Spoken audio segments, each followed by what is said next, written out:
waiting outside. The exit signs that make a right. I see people queued up. Orange tickets for Libby Tanner. Orange tickets. Go Syracuse. Orange.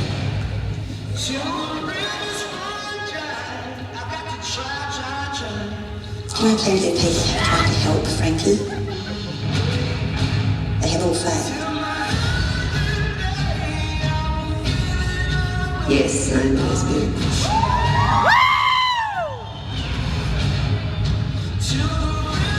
You do realise that falsely accusing a gracious person now that carries very serious consequences. If I find proof and I go to the board with it, will you support me? Absolutely. But after Frankie Doyle's parole is granted, take me with you. Is it falling for someone? Fat blows.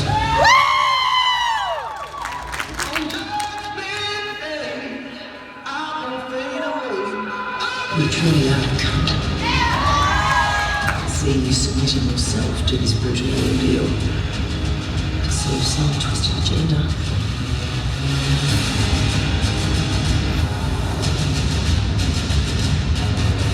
I'll visit you. I'll wait for you. And what if you wait forever? Then I'll wait forever. What the fuck do you want?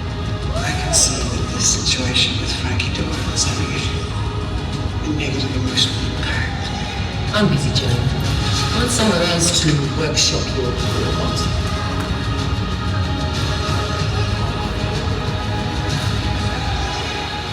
We're in this together.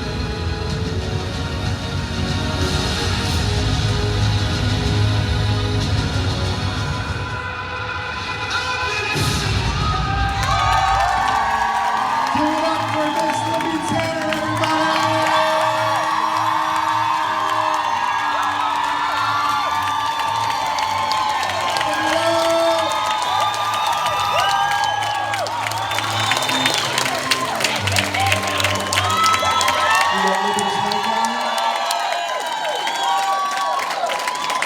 You got like 2 on there or anything? Hello, everybody. Nice to see you all. If I do that, I can kind of see you all. All the people have arrived. I'm Scott. Nice to meet you, Libby. Scott. Scott, lovely to meet you too. Welcome to the United States. Welcome to Los Angeles. Thank you so much. Yeah. So we have a lot of people ready to ask you questions. Die-hard fans of Wentworth here. I think we have them lined up, right? Do we have them ready to rock? We go straight into questions. Yeah, they want absolutely no part of my thoughts. You have to hold my hand through this, okay? Several people wrote in. They were like, Scott's thoughts are great for something else, not for WentworthCon. Is everybody awake yet? Yeah. You guys are awake, right? You guys are awake. All right, so what's your name and what's your question? I'm Misty from Brooklyn, New York, and my question is, what I was wondering, I'm from New York, New York, yes, I was just wondering how playing the gay characters, getting into this role and stuff like that. Wow, I have played a gay character before. And,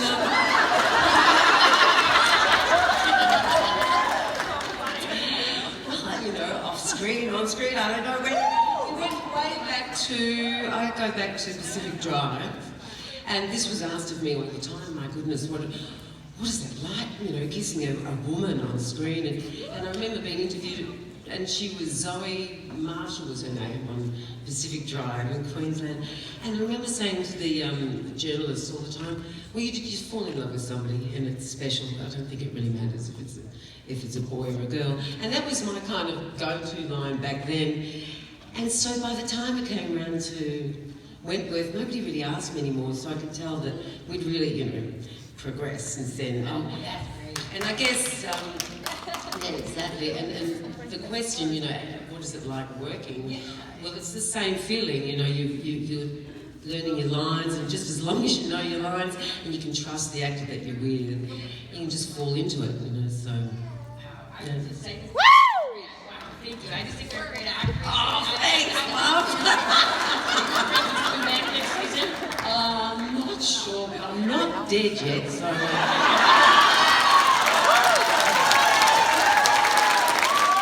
Favourite? I'd go, my favourite was probably one of the first scenes I did with Pamela Ray. And because she's so incredible, she's just the most amazing energy. You walk on stage, on set, and she just emanates this incredible, just this incredible sort of energy. And you look into her eyes, and she gives you a bit of a wink. But the one I'm thinking of is my first scene, and she's so tall, and I'm so not. And I was standing next to her. And she said, "Okay, Liv, you ready? We're gonna take this. We're gonna walk down the corridor, and the camera was in front of us, and we had to keep up with her. And I had to, be ballsy because she's the governor as well, and she's so tall. I look back at the scene, and I'm walking with her, and I'm like quick stepping her, and she's just like, doing her strut, and I'm basically bolting after her. And I get down to the end, and I had to sort of, give it to her. And yeah, I think that was one of my favourite scenes because I look back at it now and I look like a little kindergarten girl. But it worked, and she's so beautiful to work with. And I don't really think there's a terrible scene. When you say my least favourite scene, I guess maybe ones that I just took too long to think about, And usually I don't think too much about doing it, but just see what happens when they call action. Yeah. But sometimes you do get caught out, and you've got to get emotional in that show. It was very intense, wasn't it? Poor Bridget. Ask you a Wentworth question. So in one of the scenes with B, you say that there are plenty of straight women that have fallen for a woman, and I just want to know if you, Libby, have ever experienced that.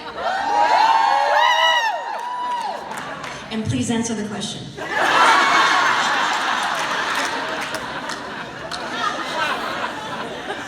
I don't know if that's a Wentworth question, but As I said, I appreciate it. there are beautiful people that you meet, and there are special people that you meet, whether they're male or female.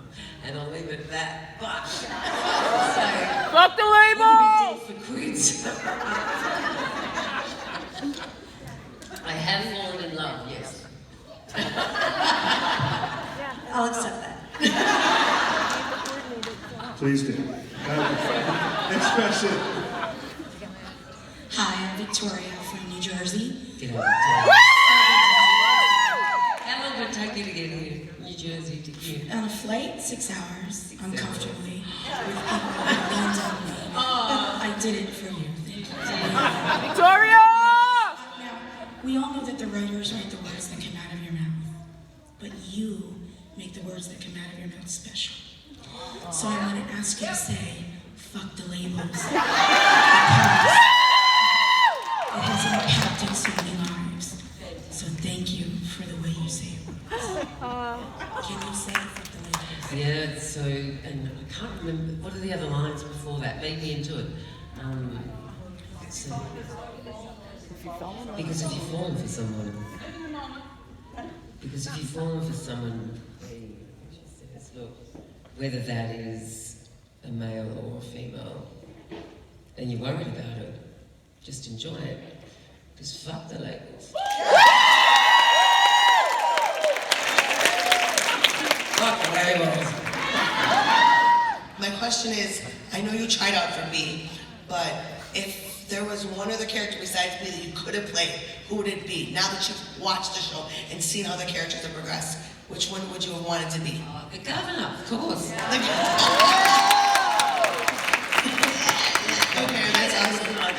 You're gonna Ferguson, you'd be the crazy one. No, you wouldn't. I would have loved it. I actually met the governor. I had a thing about it because when I was a little kid watching Prisoner, my mum used to say, get away from the television, Libby, not to watch that. I'm 10 years old, for goodness sake.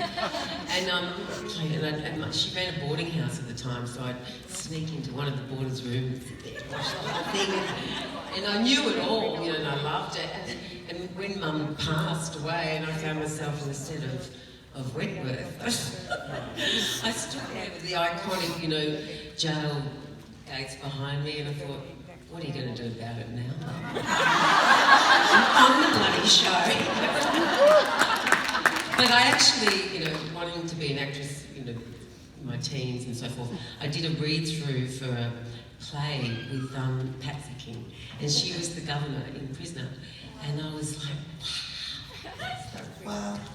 So I always had this sort of thing. She had this beautiful thing about her. I loved her. You don't think that down on your knees?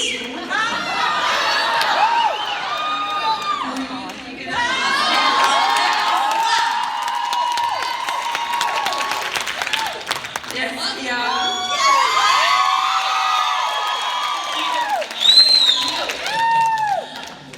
Want to go to Chicago, baby?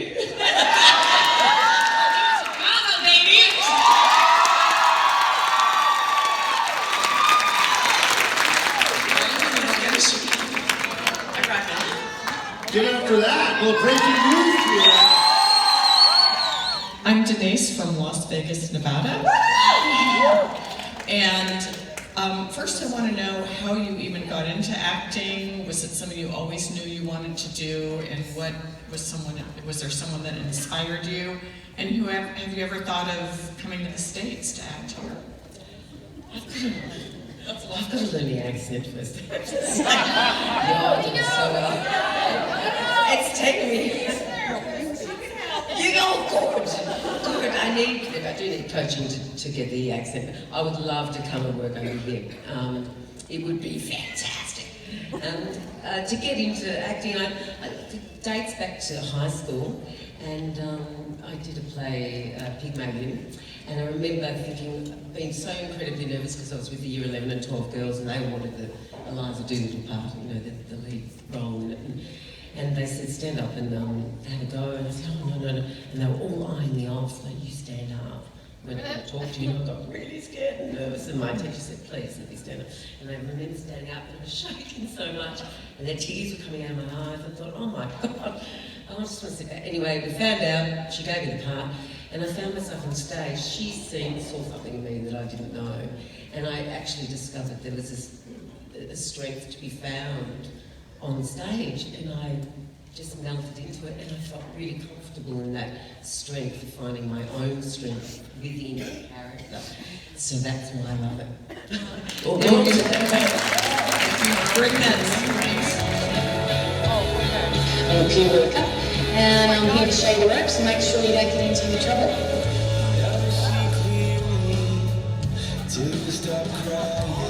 You won't make it.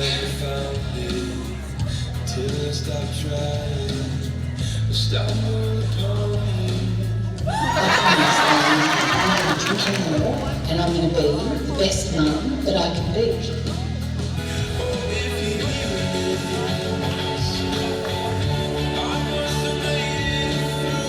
I didn't come here for brownie points. I'm looking after the girls.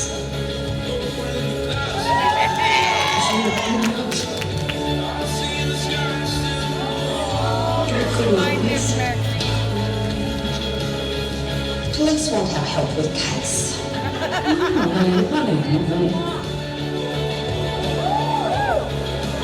You killed one person, you fucking psycho. I am not to be underestimated. You've developed a type of a younger onset dementia. I don't want to suffer. It's so amazing how sweet life can be when your mind's clear.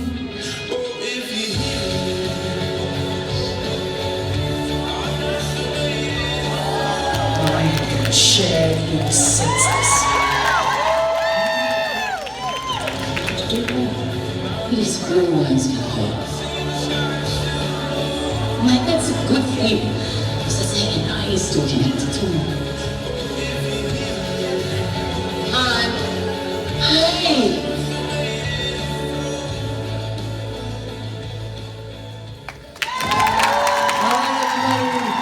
Give it up for Miss Celia Arnold.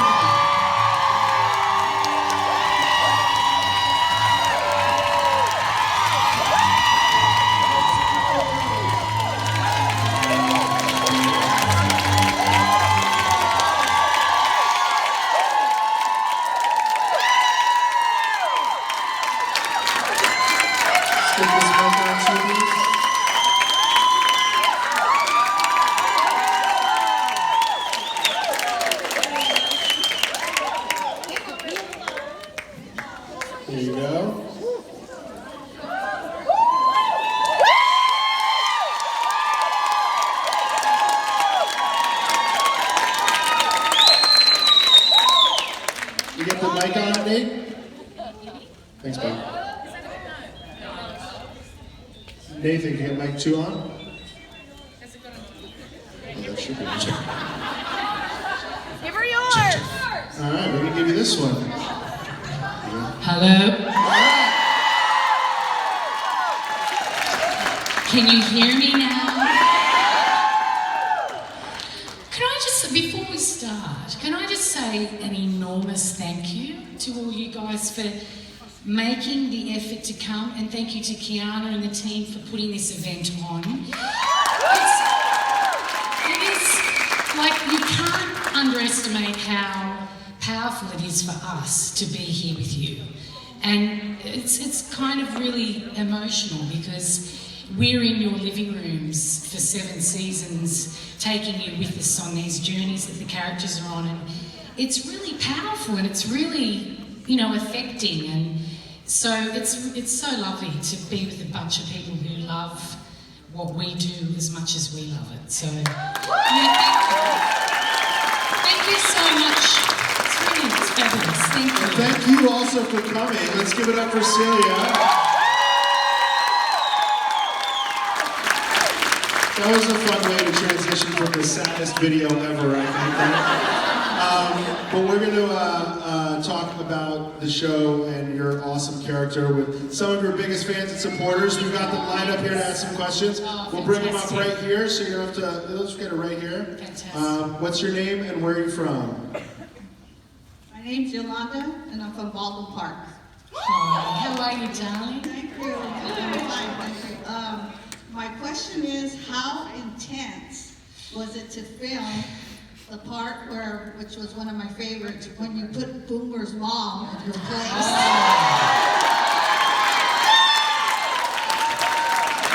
You know what? I loved it. I loved it because the whole time, as you guys know, Liz is really like the den mother, and she's very maternal and pretty composed and restrained. She's not like Kaz or B or Frankie, who's also, or Boomer, always punching someone's tits in. That's as Boomer says. So for Liz to have a moment where she gets, you know, it was great. It was so much fun. You could tell I really enjoyed it. My name is Nicolina. Hi, darling. Utah. And my question for you is, who are your biggest inspiration? Wow, what a great question. Who's my biggest inspiration? This is going to sound corny, but I just think everybody. Like, for me, as an actor, the most powerful thing you can do is be truthful and tell the truth as an actor and listen to the other actors in the scene and be in the moment with them. So people's work I really admire. I think Meryl Streep is incredible. I think I am absolutely in love with and fangirling over Timothy Chalamet. You know, the young... Me too. Sorry. He is that guy. You've got to watch The King, because it's written and directed by an Australian, and yeah, it's great. It's The King on Netflix. But people who are brave and who are real, I guess, and truthful. So there's so many. My question to you is kind of twofold. Yep. I loved your character for the Alzheimer's dementia. Yeah. My mother passed 3 years ago. Not to sadden the room, but... No, I'm sorry. There's probably a few so people here. I was just wondering if you had to do research into that character. And then also, my question to you is, would you be my mom?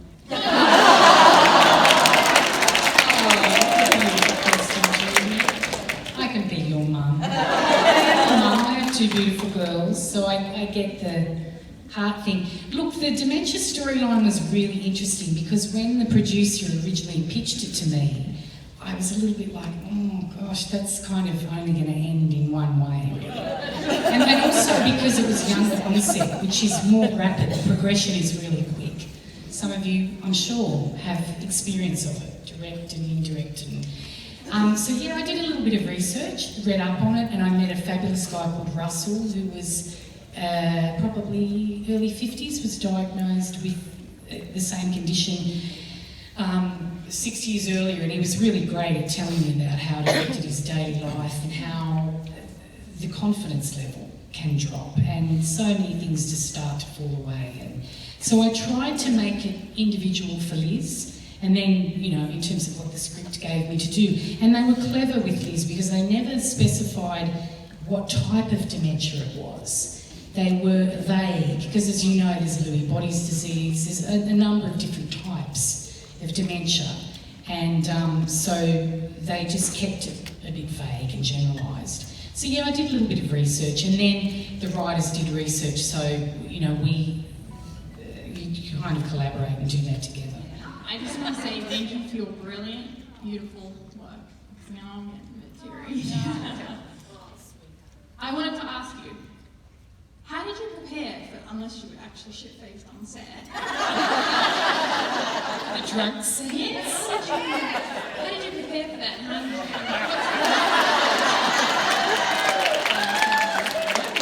Sorry? No, I didn't. I don't know. It's like, you know? You know what? I had the most fun doing those scenes. Look, the irony is I'm not a drinker. I have been drunk in my younger years, but I'm just not. I'm a highly allergic person. It's such a rip-off. The only thing I can drink is expensive French champagne. You know what I'm saying? I got a really expensive taste. But I get really allergic. So it was interesting because there's this bit of a lie that goes around performing circles, that when you've got to play drunk, you pretend you're not drunk. People who are drunk pretend they're not drunk. And I'm like, no, they don't. Do they? Have you ever met a drunk person, unless there's a specific reason why they're trying to pretend they're sober? Most people who are pissed are like, yeah. You know what I mean? They just don't. And so I thought, that's not right. And Liz is so, at that point in the series where everything was kind of colliding into a particular situation for her, I certainly just embraced the looseness. I think from a physical perspective, you kind of allow yourself to, you know, get your core.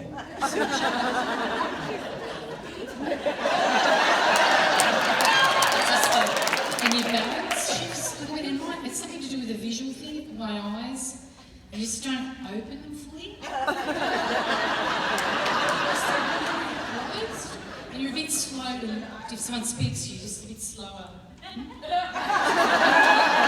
delay.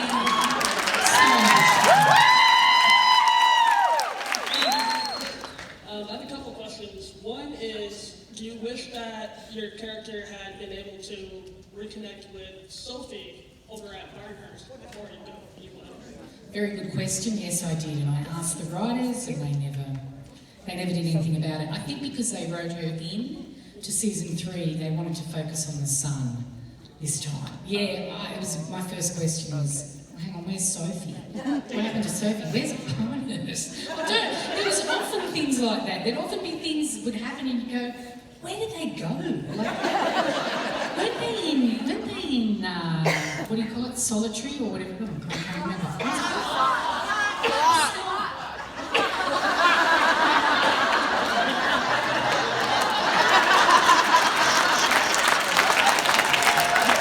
I'm drunk.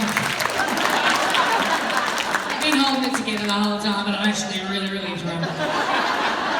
The slot. Yes, no, people would disappear. Yes, so no, I asked that very same question, and they just made it about the boy. Yeah, the son. And the next question is, knowing that the freak is still alive, are you happy that your character died so soon? Yeah, totally. Yes, that's a good question, yeah. How do you feel about the freak being alive?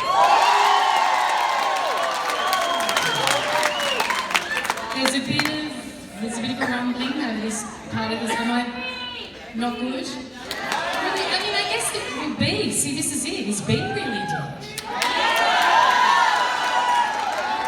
I think she is. But you know what? They've got another 20 eps, and there's some really great girls working on it. I mean, you guys are going to be in for. It's going to be amazing. Really good, really good. So I won't be in there. Yeah. Hi, darling. Hi. I name's Casey. I'm from Clarion, Pennsylvania. I'm here with my gorgeous mother. Hi, beautiful mom. We actually just finished watching the last episode in our room, and I'm not okay. Oh my God, that's so fresh. My grandma passed away of a stroke, so that baby was girl. hard. But darling, I'm sorry. I actually want to ask you the same question that I asked Katrina in Jersey. One of my favorite things watching the show is watching how the relationship between Liz and Boomer evolves from the lagging and then back to love and then everything. So I asked her, how does her, as Katrina, feel about the relationship between Liz and Boomer? And I'd like to know your take also on the Liz-Boomer relationship. Well, as you say, it's really beautifully crafted because it starts out, they tolerate each other, and then Boomer bashes Liz for lagging, and she knows she's going to bash her, and she cops it, and da-da-da. And then it becomes more and more kind of sophisticated and complex, and she does become like her daughter. And I think Boomer feels like Liz is her real mum, and so it's beautiful. It was a luxury to work with Katrina. She's exceptional, and she's so, oh my God, she's so not Boomer, isn't she? Have you guys met her? Isn't she extraordinary? 6 foot glamazon, and she's so beautiful. She's softly spoken and highly intelligent, and she's always looking at the script and trying to get the meat out of it. And she's exceptional to work with, so I just felt really blessed to have her by my side a lot of the time. And but it was hard, those last scenes. We were really devastated. At the end of season 7, I think Katrina and I, apart from anybody really, were the most gutted. Because what we'd gone through, because she'd lost her mum, remember? Her mum was shot in front of her in the siege, and that was high drama for her. And I said goodbye to my son. Don't want you to see me anymore. I didn't remember who Frankie was. So the charting of that, the two women, they just clung to each other. And that's why I think Boomer was so resistant to help Liz die. But then in the end, she gave her what she wanted. But it's heartbreaking, and it's the most beautiful friendship. I don't know if any of you have read Of Mice and Men, but it's like that relationship, I think. And the Steinbeck novel, which has the big guy, the kind of lumbering...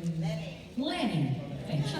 Yeah, so it's a beautiful reflection on that, I think, that sort of these partners who are so different, but who end up finding each other. And I think the reality in the prison is that people come and people go, so there's this cycle of departures and arrivals, and those two were together for such a long time, because they're the OG, like Boomer and Liz, whatever. So it was beautiful, and I know, I can tell you this, Katrina I'm sure won't mind, that going back to season 8 to film has been really challenging for her, because we've had lots of conversations, and I'm saying, you'll be fine, honey, it'll be all good, but she's found it hard, because she's missing her mum and missing our energy on set. And you get a shorthand with people, like Tammy and I, all of us, and Dan, like, you get so smooth with each other when you work with people that intensely for that length of time, that you kind of have this shorthand, and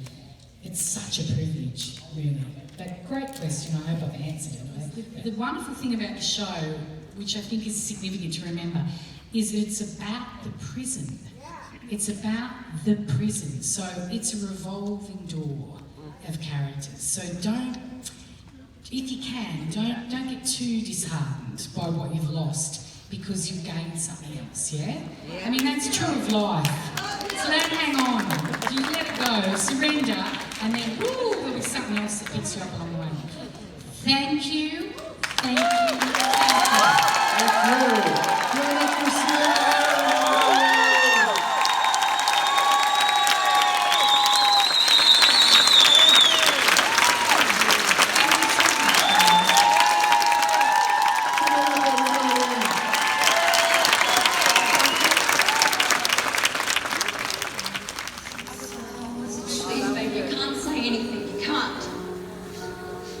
All I ever wanted to do was protect my mom.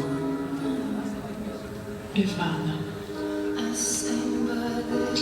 loved him. I'd been there to see you die to watch you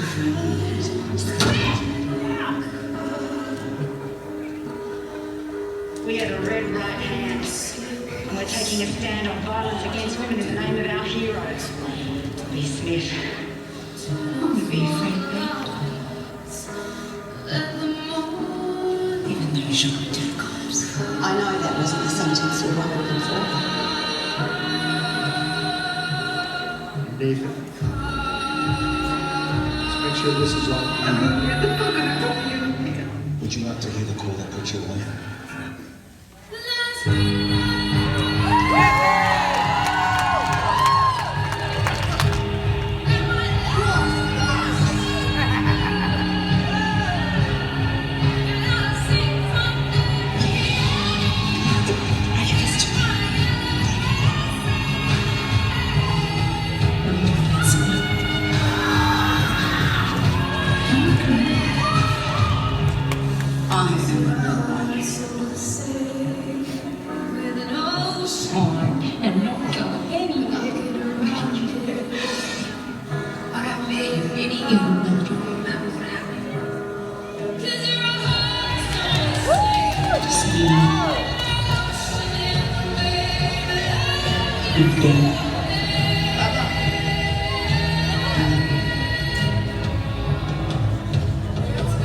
I feel respected, appreciated, and loved. Give it up for Miss Tammy McIntyre!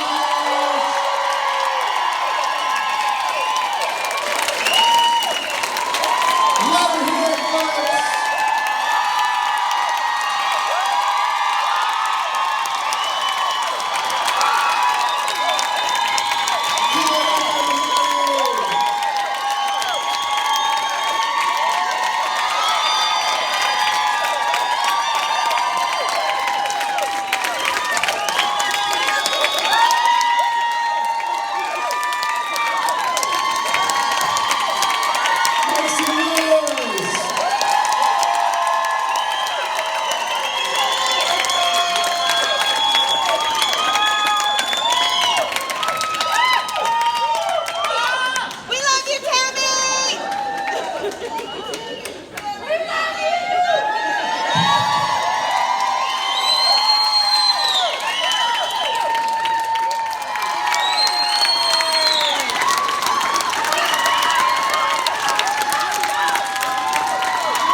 So wonderfully overwhelming to be a part of a family of people that get, you know, Wentworth, women, injustice, badass chicks.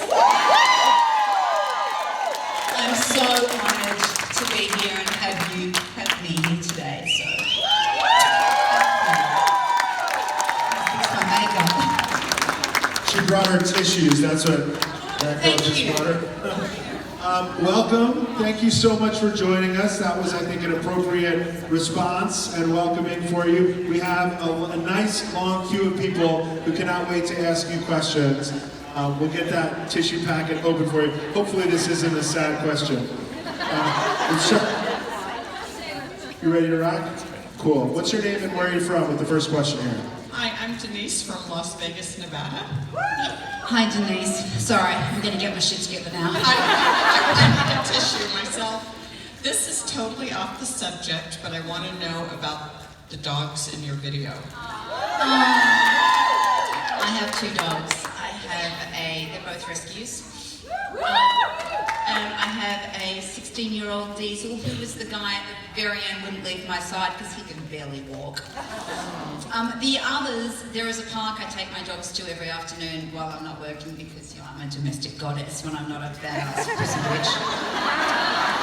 So his name is Diesel, and you know, he's getting to the end there, and he does stuff in the morning. We go for coffee, and he'll just be walking and just fart, and then he'll just kind of poo. Well, you know when they get to the age where they just start to walk it all along the street, and you're like, stay, Diesel, stay. He's like, nah. So Diesel, and I have a 4-year-old Kelpie who's crazy for a ball. She'll dance for it. And her name is Pepper. Before about how physical, somebody was asking about like when she had to pull Bee's hair and whatnot, but she did mention that you have to get, like, you sometimes get hurt and it really gets physical. When that kind of scene comes up for you guys, like, first off, do you mentally prepare for that? Do you know it's coming? And have you been hurt? In some of the scenes, the physical scenes.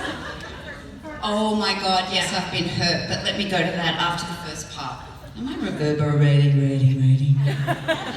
So, normally you have fight rehearsal time and stunt scene time, and you go through these things step by step with mats on the ground, and you work out who steps where, who's going to grab where, and how that's all going to work prior to. But having said that, when you get onto that set and action is called and you have the adrenaline of that character running at you, sometimes things go a little astray.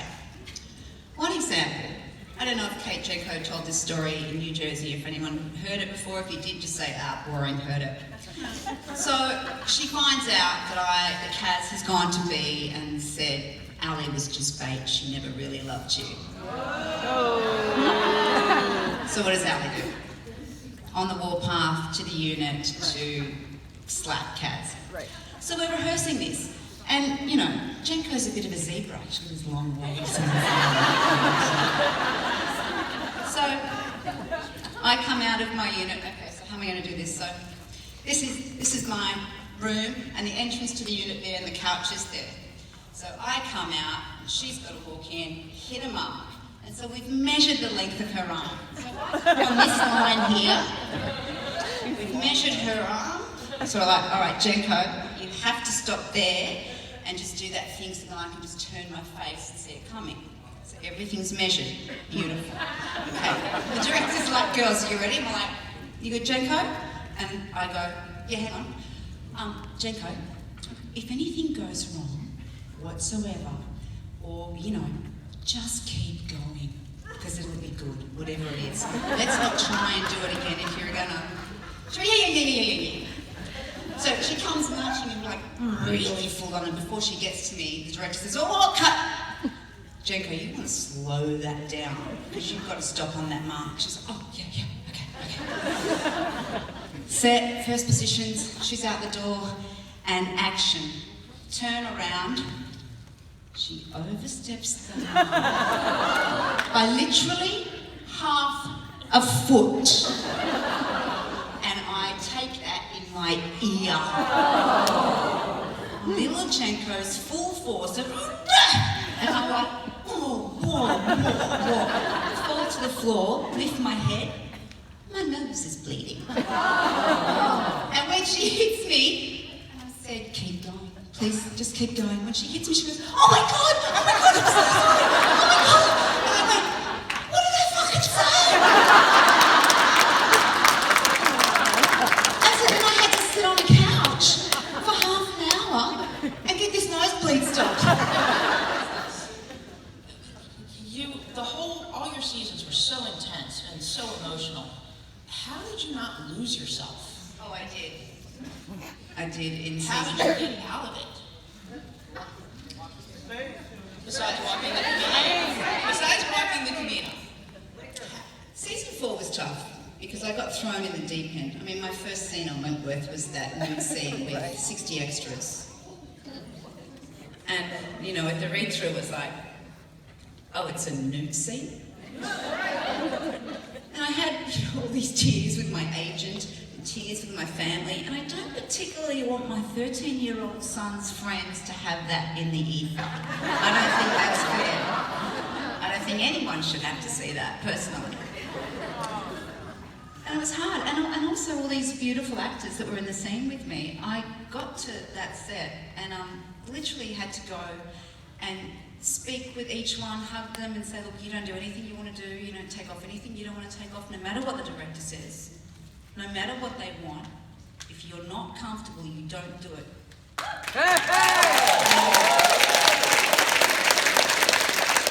And that was my first day, so like I was like, whatever, you're not doing what you want to do. But it was a big scene, you know, and some of these women felt like, as you do, and it's a big thing of the whole Me Too movement, feel like you have to do something in order to get ahead, or to get further because you were brave, or that's bullshit.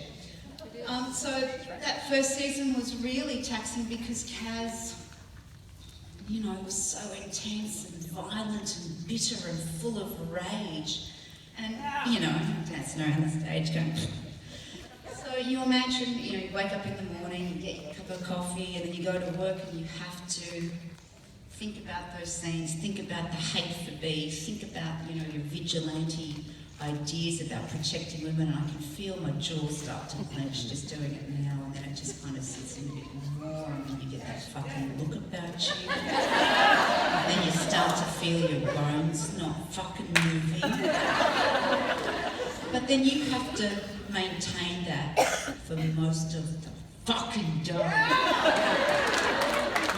So, you know, and Wentworth is unlike any other show I've ever done, and I'm sure all the actors say it. You can't go in there and drop your lines, you can't act it, you have to be from the base of your soul. You have to draw on anything you know or any research. Was in my case, I had to research a whole lot of domestic violence stuff and promote that and live that the right way for people who actually suffer that stuff.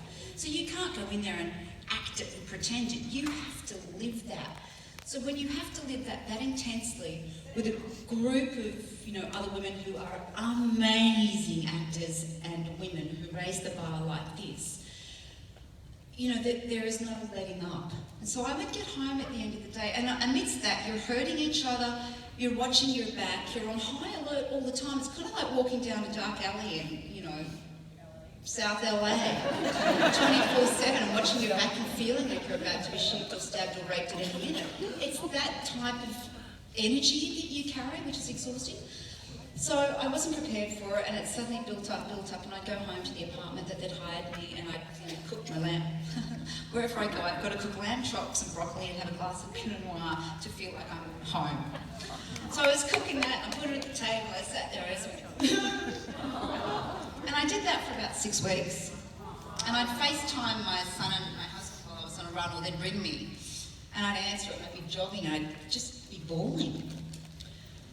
But then I started to talk to Dan, started to talk to Celia. Nicole had had a horrible experience with a rape scene earlier in the series, Dan with a hanging, and those things. And, you know, even once I saw Pam rape on her hanging, and never have I seen her not be affected by anything. You know, her technique is incredible.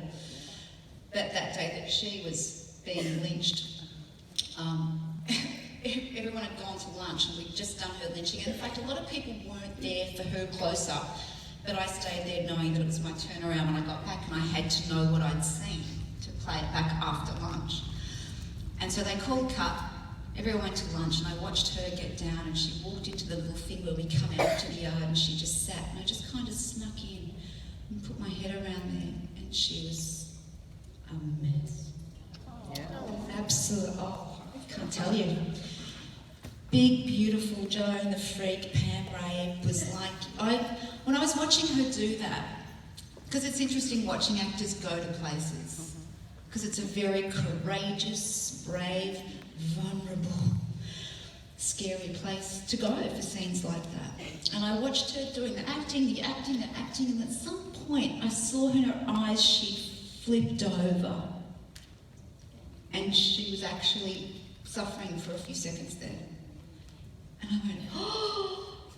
And that she knew that she had flipped over, and it really caught her off guard. And I walked in there and said, "Baby, you all right?" She's like, "Yeah."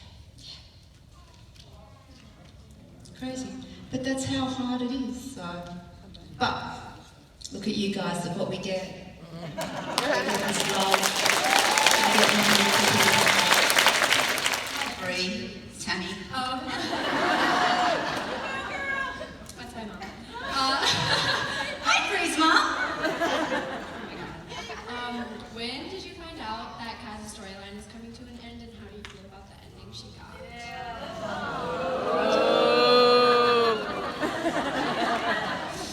I felt there's a kind of through line with underdogs to top dog. My theory is you get 4 seasons. And then the storylines start to peter out a bit, get a bit weak, and you know, you will start kind of going, I wish somebody else would take over. Happened with B, happened with Pam, happened with me, and I felt, because the underdog thing is the fight to get to the top, and everyone's doing it in the prison. So once you get there, you know, everyone just wants to take you down, and that's the drama. So how long can you stay up there, you know, keep doing the same thing? So in season 6, I'd finished that, and I said to Katrina and Sarah at the end of it, I went, what the fuck did Kaz do this season? Like, I felt like she just babysat Boomer, took care of Liz. These are all very honourable things, by the way. But I just didn't, because I came in at 4, and Kaz was kind of psychopathic. I kind of, you know, it was all kind of levelling out. Season 5, the brawl, the kind of, you know, vulnerability of Kaz and all that, and then she's stepping up as, you know, a real carer rather than a possessive, obsessive kind of carer. And through 6, I went, I don't want to do that again if there's really nowhere to go. So I naturally felt that. And it's a hard job, and I'm away from my family in Sydney for 5 months. I have a 13-year-old son, 2 dogs, and a 3-year-old husband. Don't even start me. So I was kind of like, I'm a bit ready. And then I spoke with Pino and Marcia over the break, and we had lots of chats and stuff, and I said, you know what, I would really love to go out with a bang and something that no one expects, especially Kaz. And they went, well, I don't know, how do you want it done? I went, can we gouge her eyes out? Yeah. And they were like, bit much. So we talked about it and worked it out, and we decided that it would be such a mystery that none of the cast would ever know until the very end of 7 who actually did it, like for reals. We had this box in the green room, the Who Killed Kaz box. Every cast member, every crew member, there were like 5 principal people who knew, the producer, the head writer, the cinematographer, the makeup people had to know, obviously, because they had to make it aesthetic with me, you know, for the neck thing. So that's what we decided, but nobody knew. And I've just lost my train of thought. What was the question? I caught the dementia off Liz. What's the question? Who remembers?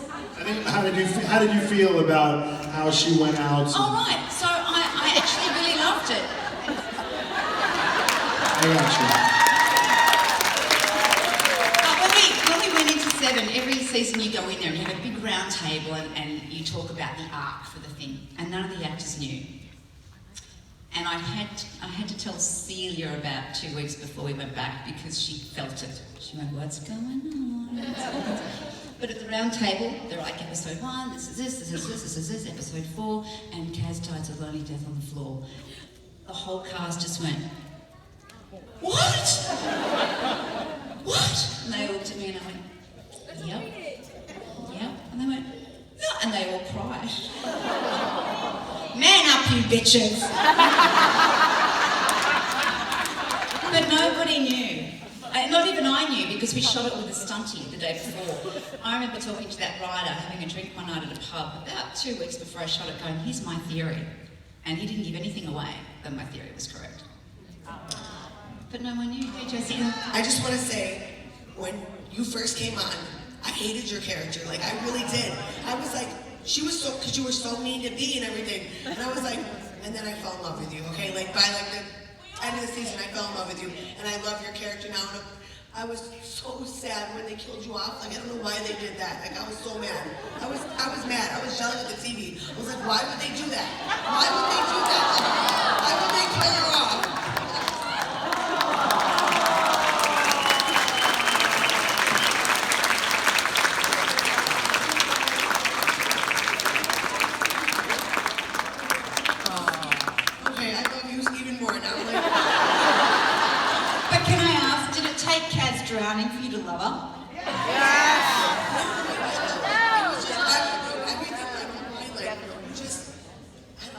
describe it, but I mean, I literally fell in love with you. Like, your character and I was so sad. As my sister, I was like, why would they do that? Why would they kill her off?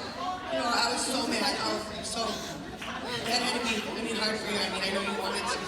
It was hard to shoot it on the day. Yeah, I know. I mean, I heard you say like with everything, but my question was like when.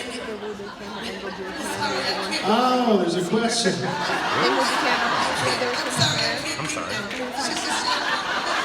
When you go to play it back, you'll see that your hand is moving. Oh my God, that's terrible. Died, how did you feel like when you got to take over as top dog? Were you happy about it? Were you sad that they took Danielle's character away?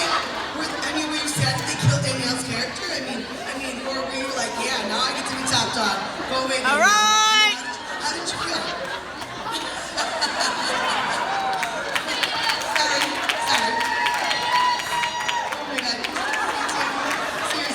As Tammy, I was shattered and I bawled my eyes out. Kate Jenkinson and I were at my apartment in Port Melbourne, getting really pissed on French champagne because we just couldn't deal. And we watched her die and we're like,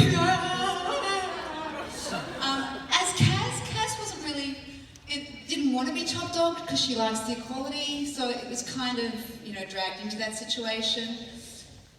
So there wasn't happiness from Kaz over Bee's death. But for Tammy, when Dan died, shattered. Yeah. Guys, give it up for Tammy McIntyre. What a great panel! What great energy! Amazing. Thank you so much, you guys. Give it up. Thank you, guys. Thank you, Tammy.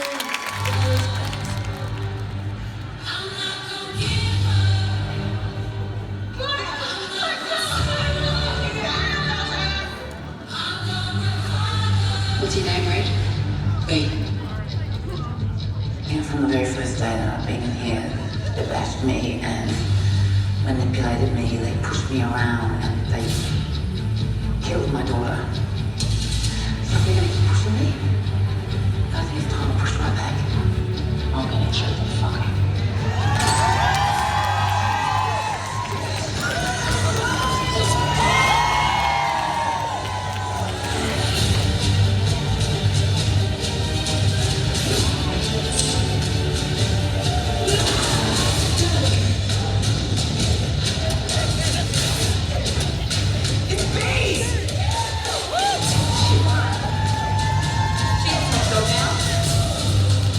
You go against me in any way, there's going to be consequences.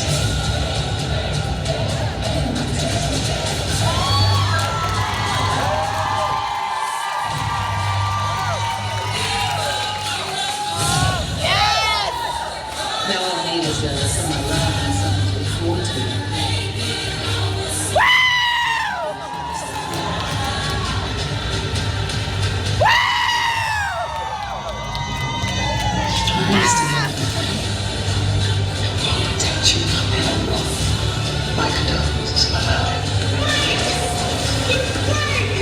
This is it, freak.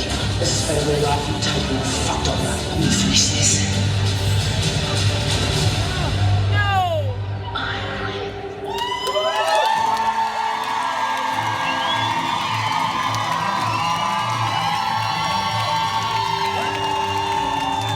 Are you guys ready?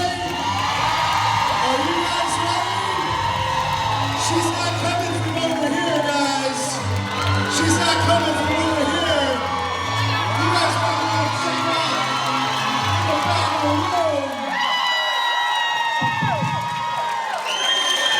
Everybody give it up for Tammy.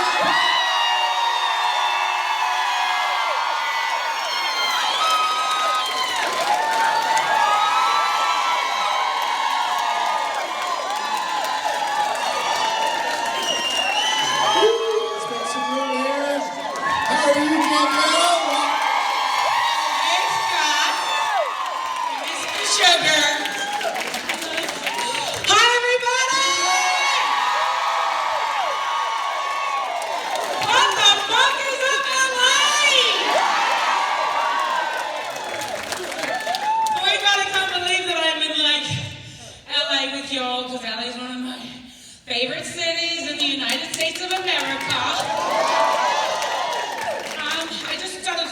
stuff out of you guys.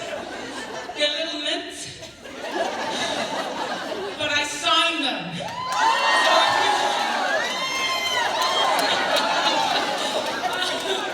how are you all? I just want to say to the people on the round table, who I just did the round table with, put your hands up.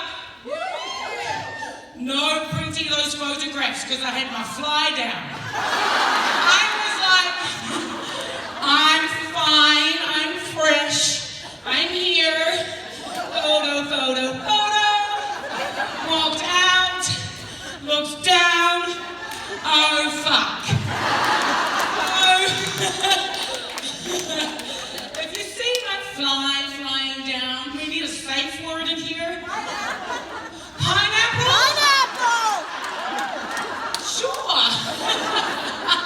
So that's what I'm going to call it now, my pineapple. It's a fruit salad kind of situation. Oh my God, I'm so excited to be here, you guys. I landed a few days ago, so I'm kind of over my jet lag and everything. I can't breathe, I'm actually really nervous. Sorry, Scott's going to be like, oh, here she No, all you. I want you to know that I probably won't sit down today and I'll just tell you stories. Please give it up for this guy, because he's so gracious, he's so gracious. It's all good. No, give it up for Danielle, everybody.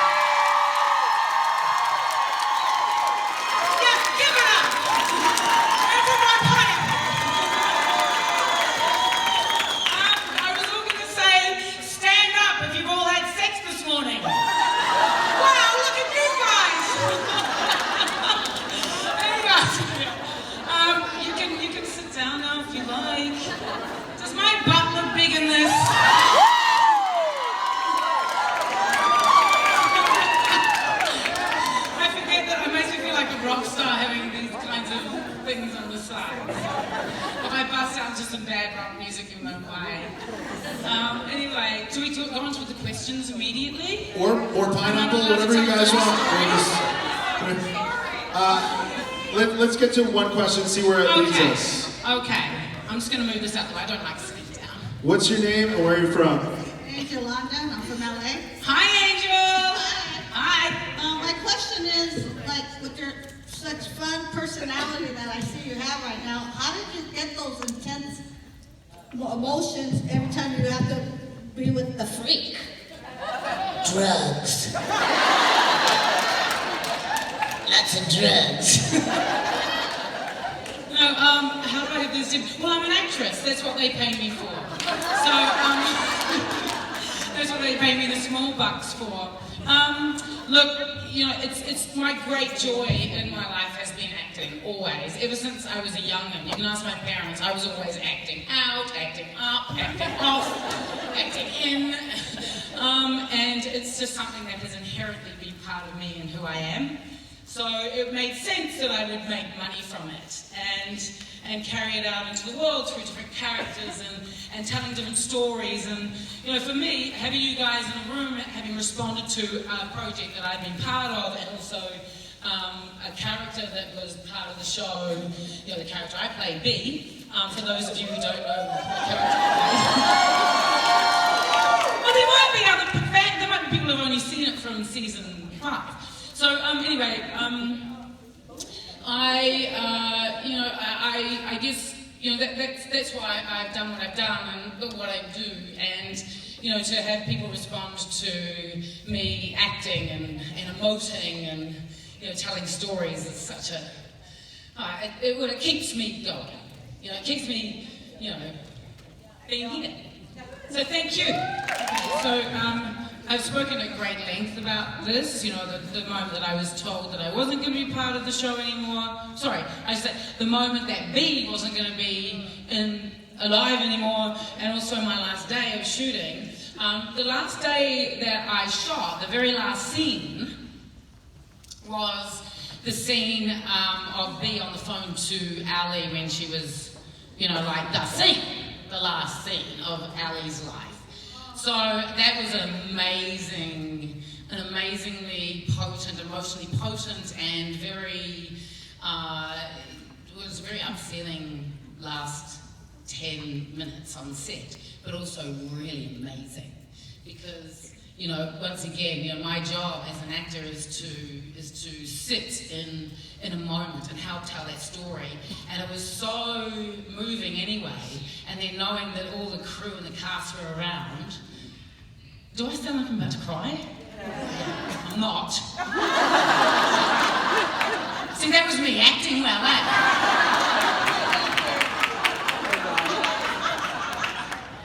because you guys would just say that I was trying to copy Tammy. No, it is a really moving moment, and I'm about to get my period, so there's that. So, a little bit too much info, yeah? Scott?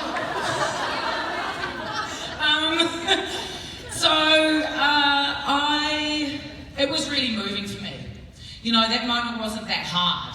Because it wasn't just saying goodbye to Ali, it was saying goodbye to a character and a whole show and a crew and a world that I'd been part of for 4 seasons. Awesome. You got? Hi. Next question. Hi, my name's Tamara, and I'm from Silver Lake.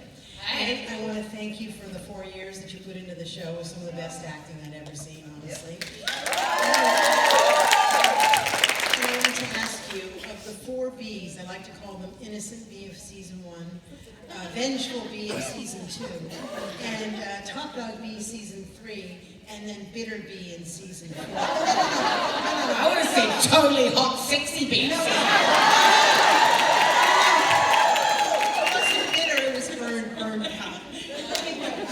Which was your favorite to play?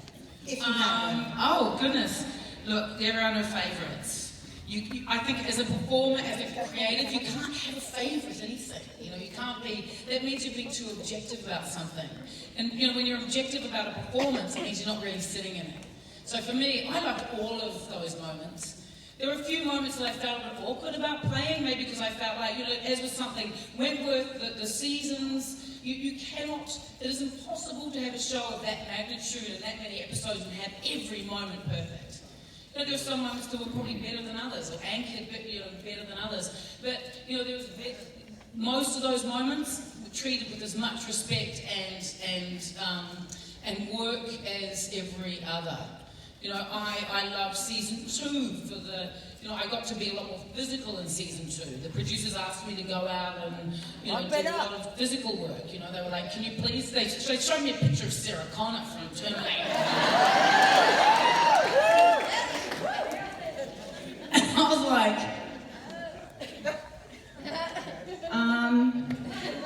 okay.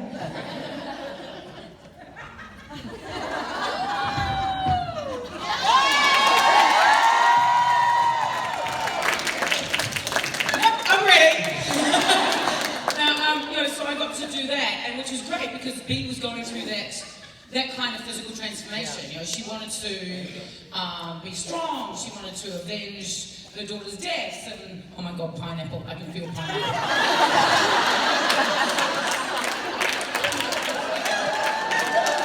You guys are never going to be able to look at a pineapple from this point on and not think of me. That's the triple truth, Ruth. My question, I've been dying to ask you this. How do you feel that Bea would have dealt with Mari? Because I think she just would have kicked the shit. Can I tell you honestly? Yeah. And you're not allowed to tell anyone else outside this room?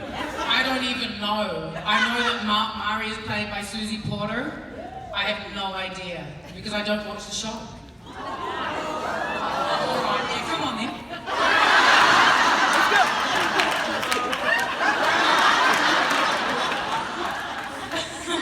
Sorry, I don't know what is happening beyond the show.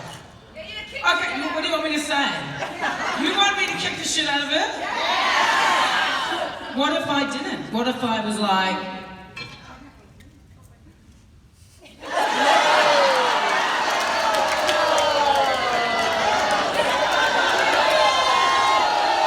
That's what Allie's doing! And then kick the shit out of her! Wentworth way, you know, you do something and then you do something else.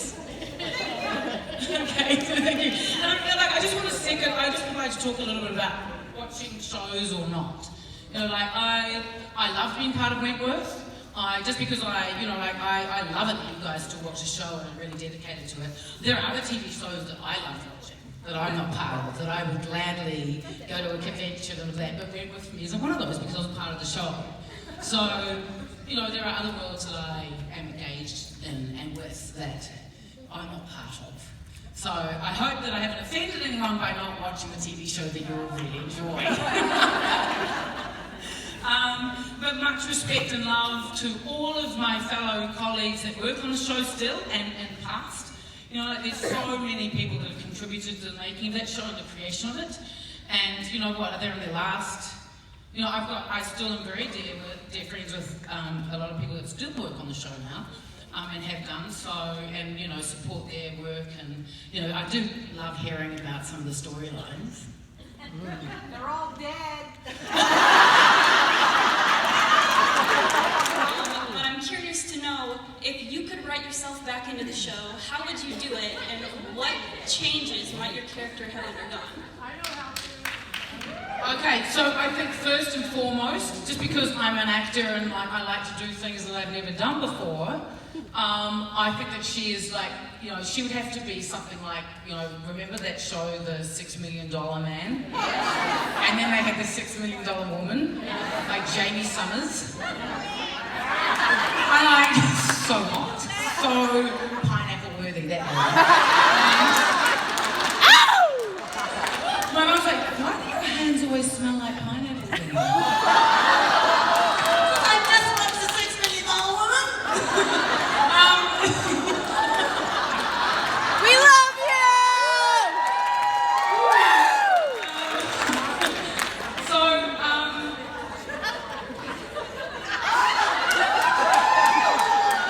no, it's not all about sex with me at all. But it's not. But it's not. So I think that I think the only way that, for me, I think it would just have to be like the last scene.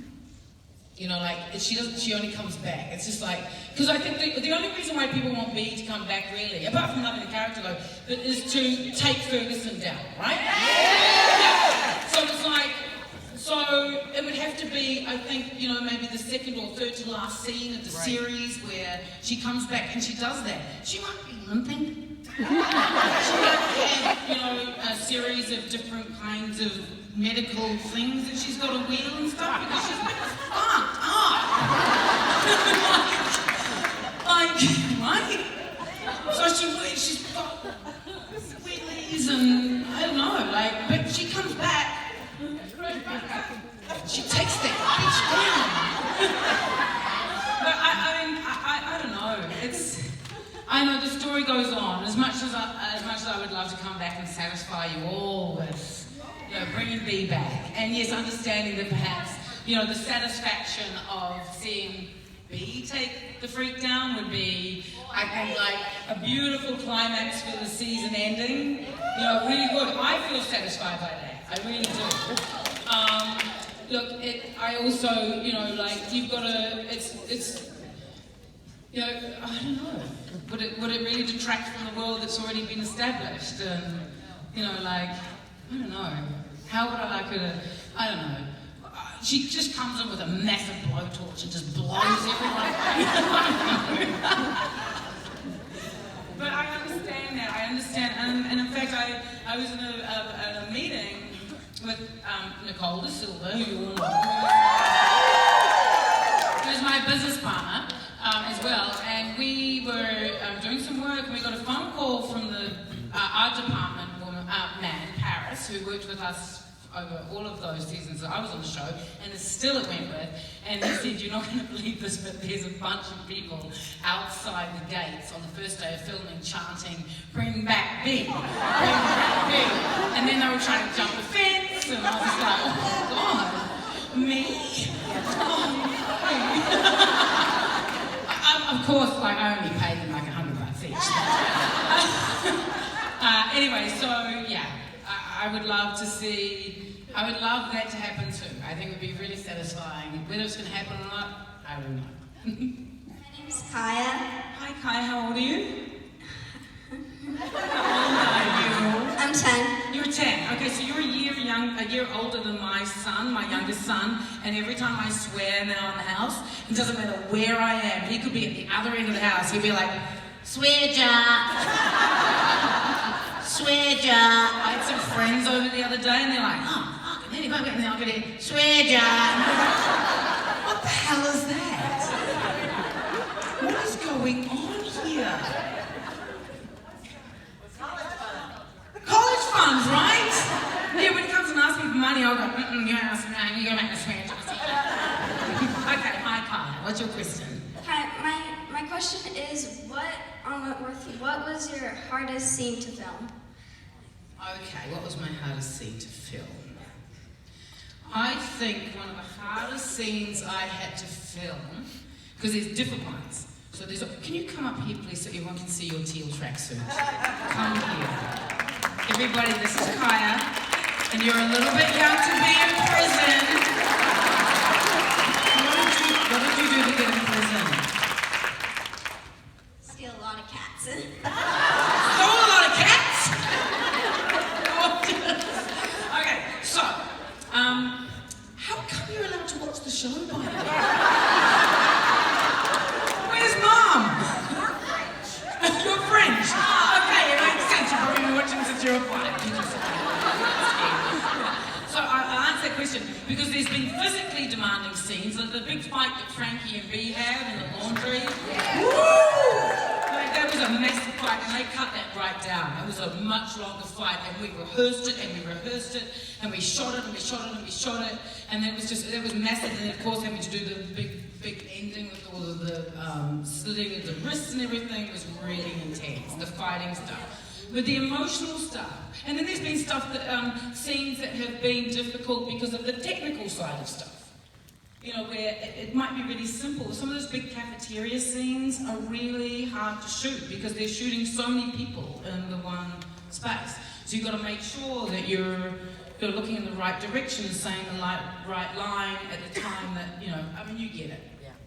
But I think, you know, the emotional stuff, I think, you know, like, with Debbie dying, that was really intense. With saying goodbye to Ali, that was really intense. The shooting Braden scene, and then I think, you know, I found it really challenging that last scene with Ferguson, the stabbing, because it was so kind of strange to, you know, we discussed that scene a lot. Did she know that she was going to martyr herself? Did she not? Did she go out there to actually kill Ferguson and then it turned around? So there was a lot of discussion around that. And then, you know, suddenly it doesn't matter what the answer is. You just got to go out and do it, you know? And you know, the sticky blood that was happening, and that I had all these rigs on, and then there was lots of flies because it was in the middle of summer and they get attracted to all of the stuff that the blood's made out of. And, you know, it's just like, yeah. Give it up for Libby Tanner, everybody. Welcome back. Give it up for Danielle Cormack, everybody. Give it up for Celia Ireland, ladies and gentlemen. Is that all? Is that all we got? She's doing the jukebox back here, getting ready, looking fierce, leather jacket and all. Give it up for Tammy McIntyre!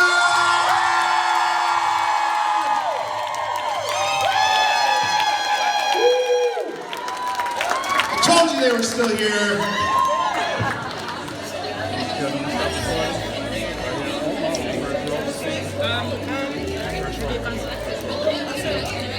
2 more minutes, all right? Hi! It's a Frankie.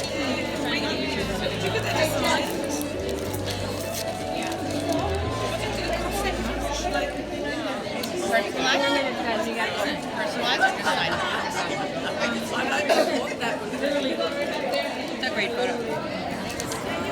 How about mine? That one's even better. I thought so. And then two only two. Amazing. They look better than her ones, actually. Really well done. Hello. What's going on, Miss Jeff? Not much. You just been doing all this Alec? Or Alex? Alec with a K. Yeah, it is. Alex. It's a bit odd. No, it's not. It's not odd. It's unique. Yeah, Unique. just a bit. Yeah. Unique. What's going on, Alec? Not much. We ran into somebody that said they're a friend of yours. Amanda? Yeah. Bridge the Gap? Yeah. It's an interesting conversation. What was that about? My shirt. I really like the pattern on the back of it. Oh, yes, you would do. Have you seen the stuff that we do? I have not. It's the first Go time I've online. heard of it. Yeah. Go online and check it out, so you'll see, and you'll understand why she liked your hat. Ollie. All right, darling. To my mate. All the way from Hungary. You look serious about it. I love it. You remind me a bit of the girl who played Jodie Stark. What's going on, guys? Yeah, Miranda. What are you guys going to do tonight? Are you partying up a storm in the hotel? Well, we were fortunate. We flew out here. Last time from St. Louis. Last time. Oh, that's a good fun. I like that one. It looks good. You like that one? Yeah. Better than that one. It's better. Oh, yeah. Yes, mate.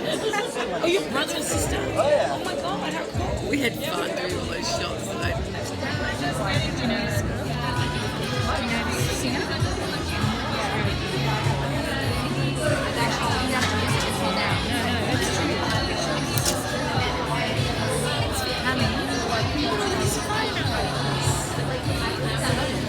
That was after me.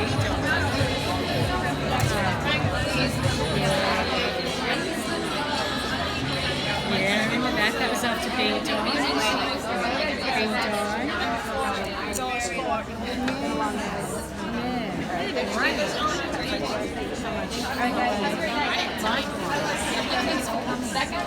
Happy to see you again. Yep, just a signature up here. Pleasure. Just a signature? Signatures. Have you had a good time? Me too.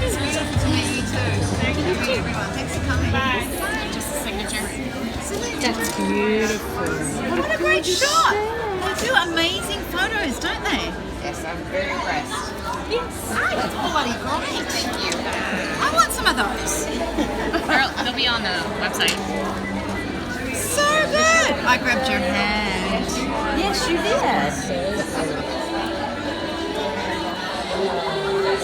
It's a pleasure to meet you.